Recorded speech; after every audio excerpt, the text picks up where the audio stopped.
komisionet e përhershme parlamentarit të Kuvendit të Shqipërisë? Ky është një vendim që nuk është marrë, por rregulloria, të paktën ajo që ka qenë deri sot, se duhet lexuar kjo. Po, se ka ndryshuar, po. I përcakton deputetët që nuk janë pjesë të grupeve parlamentare, si jo pjesë të komisioneve. Si rregull, deputetët që si janë pjesë e një grupi nuk janë pjesë e një komisioni. Prandaj dhe pyetja ime ishte a do donit, duke e kuptoj. Por me kërkesë mund të bëhesh pjesë. Po siç e thash, ne do flasim përmes akteve juridike, që do të thotë mes propozimeve që do bëjmë për sektor të ndryshëm të jetës në vend. E kuptoj. Juridikisht, politikisht nuk deshëm, por na detyruan.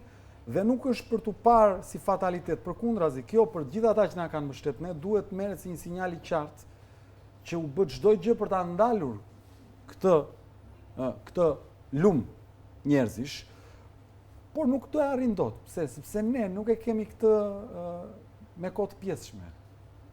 Ne jemi aktivistë, këtë kemi bërë gjithë jetën. Kemi 15 vite që nga shkolla deri tani që e bëjmë, dhe kur e bënim këtë duke mos e ditur sa njerëz na mbështesnin, imagjino tani që e dim që janë 80.000 që na kanë mbështetur. Po përpiqen që në sytë e këtyre 80.000 të na bëjnë qesharak, në kuptimin të na ulin vlera, duke thënë jo dajo teza, por njerëzit e ndershëm të këtij vendi e dinë të vërtetë. E vetmja gjë që kemi kërkuar ne ishte të garonin.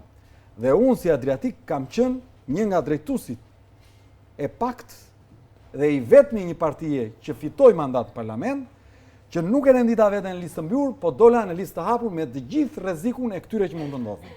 Përse? Për t'i dhënë shoqërisë një model, një mesazh që liderat duhet të garojnë. Nuk duhet ta fusin veten qyl në parlament. Jam lider partie dhe shkoj dhe ke aty ti kryetar partish që ka nga 30 vjet që shkojnë me nga 300 vota, apo s'është kështu. Për këtë do luftojmë ne. Dhe duhet të ndjej unë keqardhje dhe turp që luftova që të shkoj aty me dinjitet, të shkonim aty me përfaqësim cilësor. Na tradhtuan, po ndodh tradhtia. Ndodh. Kush ju tradhtoi? Kaini tradhtoi Abelin. Skënderbeu Gjergjin tonë e tradhtoi Hamzai, Gjaku. Po juve? Krishtin, Jezu Krishtin.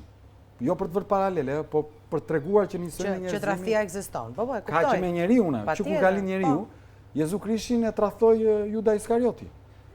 Tani, nuk besoj se dikush pretendon këtu që ne kemi aftësi më të mëdha se ç'kishte biri i Perëndis në atë periudhë për të parashikuar apo për të... Megjithatë askush nuk do donte të ishte i tradhtuar, tani pavarësisht se e dinë që kjo ekziston. Ndaj që ata që na dëgjojnë, e nderuar, ndaj që ata që na dëgjojnë, duhet ta trajtojnë eksaktësisht kështu. Do donin ata ti tradhtonte dikush në kauzën e tyre, në jetën e tyre, në familjen e tyre? Jo. A mund të jenë të paprekshëm nga tradhtia? Jo. Sepse është një fenomen që mund të prek çdo. Patjetër. Kështu që kush na tradhtojnë ne, e di gjithë Shqipëria. Ata që dilin i flisnin Shqipërisë për listat e hapura, edhe dilin televizion më televizion me mollë të krimura dhe me mollë të sakta, edhe pastaj nuk lejuan që ta aplikoj. Kur erdhi mundësia për ta lejuar ta aplikoj, nuk e lejuan kaq. E qartë. Kjo është e vërtetë e madhe. Ju do bëheni bashkë me opozitën për 2 komisione hetimore parlamentare që ata do të kërkojnë një zgjedhje dhe 11